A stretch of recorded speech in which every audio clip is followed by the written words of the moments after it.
Bom dia, a graça e a paz do Senhor Jesus. Veremos hoje o capítulo de número 19 do Evangelho de Lucas. Jesus continua o mesmo. Abra aí a sua Bíblia para você fazer uma leitura prévia nesse capítulo 19 antes de nos ouvir. Nós somos do canal da Semeadores, da Igreja Os Semeadores. Eu sou o pastor Daniel Deusdete. Inscreva-se no nosso canal, clica no sininho para você nos acompanhar. Diariamente temos uma postagem diferente de um capítulo novo da Bíblia. Então abra aí a sua Bíblia. Como já dissemos, o Evangelho de Lucas foi escrito com o propósito principal de apresentar um relato fiel e organizado visando estabelecer os fatos a respeito do ministério de Jesus e sua importância para a história da salvação, além de fornecer parâmetros para a igreja em sua pregação de arrependimento e perdão em nome de Jesus para todas as nações. Embora o evangelho tenha sido autografado aqui como de Lucas, a autoria intelectual dele provavelmente é de Paulo e de Marcos, que eram companheiros de Lucas. O ministério de Jesus da Galileia a Jerusalém. Estamos na quarta parte e estamos vendo aqui, hoje até o versículo de número 27 deste capítulo, a última parte dessa última sessão, o último capítulo dessa parte 4. E em seguida iniciaremos a parte 5. Então, até o final, estaremos vendo esse ministério público de Jesus para a Galileia. O Evangelho de Lucas registra a jornada de Jesus em direção a Jerusalém. Não há um paralelo mais extenso nos outros evangelhos. O Evangelho de Lucas apresenta uma caminhada solene até a capital, onde Jesus morrerá pelos pecadores. Na beira do caminho desse capítulo 19, indo para Jericó, Deus curou aquele cego que clamava a ele. E agora, chegando à cidade, um homem rico, chefe dos publicanos, de nome Zaqueu, que tinha se encantado com a pessoa de Jesus e que, querendo vê-lo, sobe em uma árvore, e isso chamou a atenção de Jesus. Todas as demonstrações de fé que os homens fizeram em relação ao Filho de Deus foram elogiadas, bem acolhidas e os resultados impressionantes. Jesus não mudou seu jeito de ser e continua a passar por vilas e aldeias anunciando por meio dos seus novos discípulos do século XXI a sua palavra. Então, a maneira como a recepção da fé é feita, isso traz muito agrado ao nosso Senhor. A alegria de Zaqueu, os votos de Zaqueu, a palavra dele agradou a Jesus, porque viu nele um descendente de Abraão. Não são filhos os que são gerados pelo ventre de Sara, mas todos aqueles que, como o pai Abraão, creem no Evangelho. Aqui nós fazemos uma distinção entre a linhagem física de sangue herdada normalmente e a linhagem da fé, que são os filhos de Abraão conforme a fé. Então, podemos não ser descendentes diretos dele, mas como nós somos pela fé, então nós somos verdadeiramente descendentes de Abraão. Todos aqueles que têm fé são filhos de Abraão. Para esses a quem o Senhor veio chamar, a salvação chega e também os alcança. Ele ainda lhes conta a parábola dos talentos e a forma com que muitos desprezam o Senhor e enterram aquilo que o Senhor deu para ser devolvido com juros. Se o Senhor nos deu e enterramos por causa da glória dos homens ou do amor deste século, em nós não reina o amor de Deus e somos tidos como servos negligentes. Então veremos mais apuradamente esses detalhes em seguida. Um cobrador de impostos chamado Zaqueu, do verso 1 ao verso 10, capítulo 19 de Lucas. Após o verso 10, veremos a história de um cobrador de impostos chamado Zaqueu, até o verso 10, após. Lucas lembrou de outra ocasião, em que um publicano odiado por ser cobrador de impostos acreditou em Jesus apesar de ser desprezado pelos outros. É o caso de Mateus.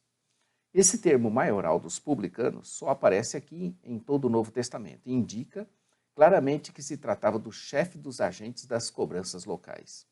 Jericó ficava perto de uma rota de comércio e havia por perto os famosos bosques do bálsamo. Havia por ali muita riqueza para ser taxada. E por isso Zaqueu também era muito rico. Zaqueu era de baixa estatura, mesmo assim não deixou de empreender todos os seus esforços para ver Jesus. Foi ali que teve a ideia de subir num pé de sicômoro, uma árvore fácil de escalar, plantada geralmente à margem das estradas. Aquele esforço e aquele ato daquele homem não passou despercebido por Jesus, que o chamou pelo seu nome e ainda se convidou para ir repousar justamente na casa dele. Jesus considerou a sua visita a Zaqueu como parte da missão divina para a qual ele tinha sido enviado. É muito bonita essa história, muito comovente, muito interessante, pelo fato de Zaqueu aqui estar demonstrando uma espontaneidade e uma criatividade fantástica. Ele tinha limitações, mas as suas limitações não o impediram de enfrentar os desafios. Ele enfrentou os desafios, se destacou e foi notado, e não foi despercebido. Jesus notou a sua iniciativa, notou o seu jeito de ser e o acolheu de uma forma tão grandiosa que até se convidou para ir para a casa dele. Olha que coisa maravilhosa. Então, todo o esforço que você faz na sua caminhada de fé em direção a Jesus vai ser notado, pode ter certeza. Zaqueu tratou de se apressar para receber tão ilustre hóspede. No entanto, os outros sempre vai haver, os murmuradores, os reclamadores, os invejosos. Eles lamentavam o fato de Jesus ir para a casa de um pecador. Muito triste isso. Que você, na sua caminhada com Cristo Jesus, receba e acolha, sim, os pecadores. Ande com eles e os transforme para a glória de Deus. Zaqueu, de cara, prometeu dar aos pobres metade dos seus bens. No grego, o verbo está no tempo presente, pois Zaqueu já havia considerado a ação como realizada. Também sobre os que prejudicara, ele devolveria 4 vezes mais. A lei exige que pagasse o valor original mais 20%. Levítico 6, 5 e Números 5, 7. Zaqueu estava reembolsando também o valor exigido para o crime do roubo, que envolvia o sacrifício de um animal, Êxodo 22, 1 e 2 Samuel 12, 6. Estava fazendo muitos mais do que a lei exigia. Jesus então exclama que a salvação tinha entrado naquela casa naquele momento. Conquanto Jesus tivesse acabado de dizer que seria muito difícil para um rico ser salvo, a salvação de Zaqueu demonstrou que isso não era impossível. Né? Interessante também esse aspecto da pregação sobre o camelo passar pelo fundo da agulha, seria mais fácil de passar do que um rico entrar no reino dos céus. Em seguida, nós temos aqui um rico se convertendo. Isso é edificante. Essa expressão filho do Abraão, ou filho de Abraão, pode indicar que Zaqueu era uma das ovelhas perdidas de Israel, aqueles a quem Jesus percebia como sua missão especial. Uma outra alternativa é identificar de Zaqueu como filho espiritual de Abraão, o qual nós todos somos. Jesus, referindo-se a si mesmo como filho do homem, acrescenta que veio justamente para isso, buscar e salvar o que havia se perdido. O verso 10. Anota esse versículo aí no seu coração, nas tábuas do seu coração. Jesus veio para buscar e salvar o que havia se perdido. A parábola das minas, do verso 11 ao verso 27.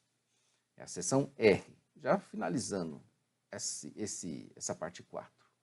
Dos versos 11 ao 27, lhes conta a parábola das minas. O povo pensava que Jesus iria receber o reino imediatamente. Verso 11. Essa parábola adverte quanto à importância de permanecermos fiéis, mesmo quando nos parece que o reino demora em se completar. A viagem de Jesus para Jerusalém já estava se aproximando do fim, e alguns pensavam que ali ele iria estabelecer um reino terreno magnífico. A parábola dos talentos, mas isso vai acontecer. É semelhante a essa, porém em Mateus as quantias são maiores e variadas, e os servos estão sendo testados em suas aptidões para receberem tarefas maiores. Aqui, porém, a quantia é pequena e igual para todos. Os ouvintes estão sendo ensinados que todos nós temos uma tarefa básica: servir a Deus com fidelidade. O Senhor queria partir para uma terra distante. Essa prática existia ou existiu realmente, conforme exemplificado por Herodes, a quem os romanos deram o nome de governador da Judéia, para tomar para si um reino e depois voltar, chama os seus 10 servos, e cada um deu uma mina, e a orientação de que era para negociarem com ela até a sua volta. Uma mina valia 100 dracmas, a moeda dos gregos, e uma dracma equivaleria geralmente ao valor pago por um dia de trabalho. Então era uma quantia não pequena.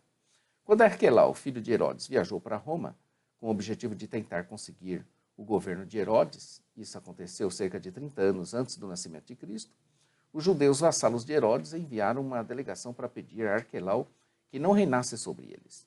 2 servos procederam corretamente e foram recompensados com sua nova oportunidade para servir, proporcional ao sucesso obtido. Observe a modéstia deles. A tua mina rendeu, e a responsabilidade e a autoridade maiores que receberam. Foi o medo que o impediu o terceiro homem de agir. Embora soubesse que o seu senhor tinha grandes expectativas, nada mais é dito sobre os outros 7 servos. A parábola apresenta 2 categorias, aqueles que trabalham e aqueles que não trabalham. A punição por não fazer uso daquilo que possui é a perda, um princípio que tem muitas aplicações. Aqueles que utilizam suas oportunidades espirituais encontram outras mais. Porém, aqueles que não o fazem acabam perdendo a habilidade de encontrar novas oportunidades. Daí a sua máxima que ecoa pela eternidade. A qualquer que tiver, ser-lhe-á dado. Mas ao que não tiver, até o que tem, lhe será tirado. Verso 26.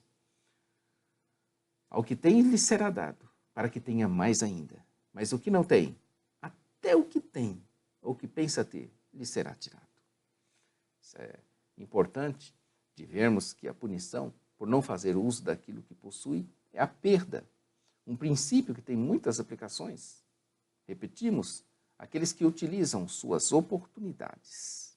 Preste atenção. Aqueles que utilizam suas oportunidades espirituais encontram outras mais. Porém, aqueles que não o fazem acabam perdendo a habilidade de encontrar novas oportunidades. Isso é importante. Encerramos a parte 4 e já entramos na parte 5. São 6 partes no Evangelho de Lucas. E essa aqui vai do capítulo 19, é o capítulo 19, a partir do verso 28, o capítulo 20 e o capítulo 21 até o verso 38. Então, o ministério público de Jesus em Jerusalém. Estamos entrando, então, nessa 5ª parte. Lucas relatou a entrada de Jesus em Jerusalém e os conflitos que ele enfrentou no templo. Jesus confrontou a principal instituição religiosa no Antigo Testamento, o templo, e declarou que este seria destruído por causa dos pecados do povo de Deus. Tem assim início, aqui, do ministério de Jesus em Jerusalém. Depois de detalhar os acontecimentos da viagem de Jesus para Caldeia, da Caldeia para Jerusalém, Lucas passa a registrar esse momento, a 4ª sessão. Estamos na 4ª parte, a 4ª sessão, né? Estamos na 5ª parte, mais importante de seu relato, chamando a atenção para uma série de coisas que Jesus fez antes da sua morte, antes da sua ressurreição e da sua ascensão. O tema principal dessa sessão é o relacionamento de Jesus com o templo de Jerusalém. E assim nós também dividimos essa parte em 4 sessões. Vejamos a primeira, que é a sua entrada triunfal. Vai dos versos 28 deste capítulo até o 44. Então aqui veremos a entrada triunfal. Lucas começa o relato sobre a estadia de Jesus em Jerusalém, descrevendo a sua entrada na cidade. As multidões saudavam Jesus como rei, Messias vitorioso, num contraste surpreendente com o que viriam a fazer mais tarde. Essa mesma multidão que está aclamando o seu rei, essa mesma multidão vai pedir a sua crucificação. Incitadas pelos fariseus, sacerdotes, escribas. Ele estava seguindo para Jerusalém, mas aconteceu que, chegando perto de Betfagé e de Betânia, ao monte chamado das Oliveiras, mandou 2 dos seus discípulos buscarem um jumentinho. Betânia era uma das vilas distante 3 quilômetros de Jerusalém. Betfagé devia estar localizada ali próximo. Betânia era uma cidade de 3 quilômetros e Betfagé devia estar localizada nessas redondezas, pois era considerada uma cidade que fazia fronteira com Jerusalém.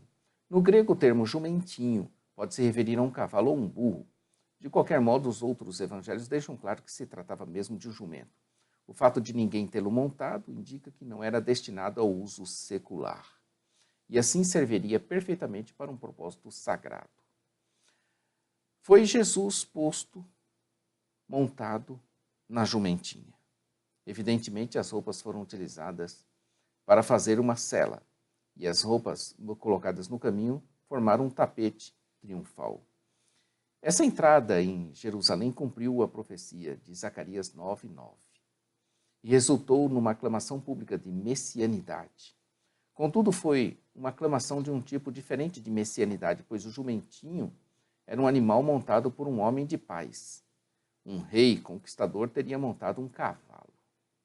O povo parece ter reconhecido a messianidade, mas não a ênfase na paz. E quando já chegava perto da descida do Monte das Oliveiras, toda a multidão dos discípulos, regozijando-se, começou a dar louvores a Deus em voz alta, por todas as maravilhas que tinha visto. Dizendo assim: Bendito o Rei que vem em nome do Senhor. Paz no céu e glória nas alturas. É uma citação do Salmo 118, verso 26. Mas aqui está se referindo explicitamente ao Rei. Somente o Evangelho de Lucas traz as palavras paz e a palavra glória. Lucas pode ter optado por elas em lugar de Hosana, que os outros evangelhos registram a multidão aclamando, pois seus leitores gentios não a compreenderiam. A palavra glória transmite o significado. Os fariseus ficaram muito irados e exigiram que Jesus os fizesse calar. Os fariseus não queriam que nada perturbasse a paz e trouxesse problemas com os romanos. No entanto, Jesus responde pelas Escrituras que se eles calassem, as pedras clamariam. Ou seja, as Escrituras haveriam de se cumprir. Compare com Abacuque 2:11. Somente Lucas registra o lamento de Jesus quando ele se aproximava da cidade. Cristo sabia que a excitação da multidão não correspondia a uma percepção espiritual genuína e que o resultado daquilo que ele estava realizando inegavelmente traria a guerra e não a paz. Jesus sabia o que estava encoberto aos olhos deles e fez uma descrição típica de uma cidade sitiada. O fato era que eles não reconheceram, nenhum sequer, que estaria entrando ali na cidade o Criador de todas as coisas. É interessante, né? O Criador Supremo, Deus Rei do Universo, estava entrando ali. Mas cadê o reconhecimento verdadeiro? Os homens realmente se tornaram cegos, né? Por conta disso, dias iriam vir sobre eles em que os seus inimigos os cercariam de trincheiras. As trincheiras eram erguidas para a proteção dos atacantes, que as utilizavam como base para lançarem também os seus ataques. A cidade seria completamente destruída e as pessoas teriam de encarar as consequências de terem rejeitado o Messias de Deus. Será que também nós, da presente geração, do século XXI, estamos reconhecendo o Espírito Santo entre nós? Seção B, da quinta parte, a purificação do templo, versos 45 e 46. Em seguida, Jesus entrou no templo e ali, não resistindo, fez a purificação.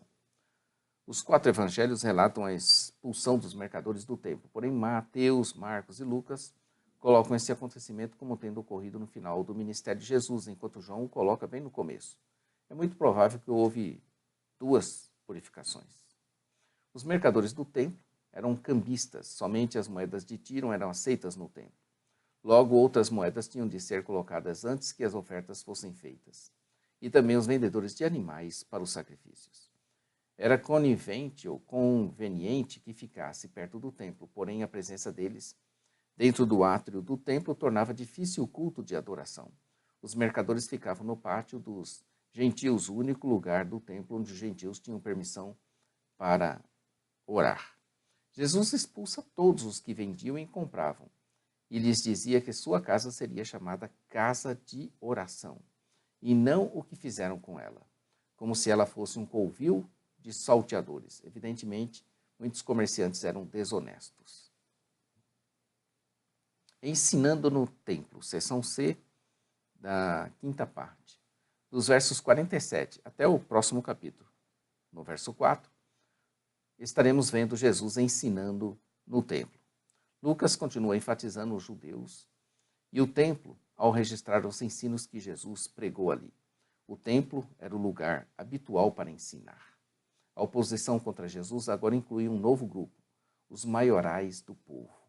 Ou seja, leigos, proeminentes que agora se juntaram sacerdotes e escribas em se oporem a Jesus.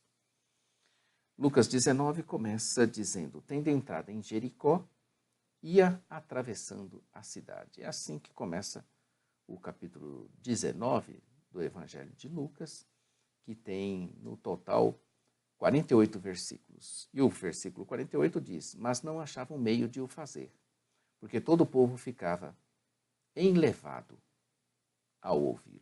Quem é que não se encanta com tantas sábias palavras? A entrada de Jesus em Jerusalém foi triunfal e cercada de alegria e de louvores a Deus, que os fariseus tentaram impedir, repreendendo o Senhor. Mas ele lhes disse que se eles se calassem, se os manifestantes se calassem, as pedras iriam tomar lugar deles para o louvarem por causa do cumprimento das Escrituras. Assim os fariseus, os principais sacerdotes e os escribas, que deveriam orientar corretamente o povo para darem ouvidos a Deus, o odiavam e queriam matá-lo. Mas como iriam fazer isso se ele era amado, respeitado e aclamado pelas multidões? Jesus, contudo, os ensinava e evangelizava todos os dias no templo para a glória do seu Pai. Enquanto a nós aqui, de 2000 anos já decorridos desse fato, que tal nós seguirmos os passos de Jesus? Pregar, ensinar, curar, anunciar a sua volta. Amanhã estaremos aqui com o capítulo de número 20 do Evangelho de Lucas. A morte é uma separação horizontal. A morte é uma separação horizontal. Ela não é uma separação vertical. Amanhã fique conosco e veja o que nós iremos falar do capítulo 20. Inscreva-se no nosso canal, clica no sininho para você fazer o acompanhamento diário das nossas postagens. Todos os dias um post novo, um vídeo novo de um capítulo novo da Bíblia. Inscreva-se aí, clica em joinha, dá um ok, assim, oh, poxa, eu gostei, pastor. Faz uma crítica, coloca um comentário do jeito que você quiser. A parte escrita, jamaisdesista.com.br. A nossa loja virtual, ossemeadores.com.br. Nosso programa de rádio, radio.ossemeadores.com. Então, todos os dias estamos aí com a palavra de Deus. A todos um bom dia. Maranata. Ora, ora, vem, Senhor Jesus. Deus te abençoe, queridos.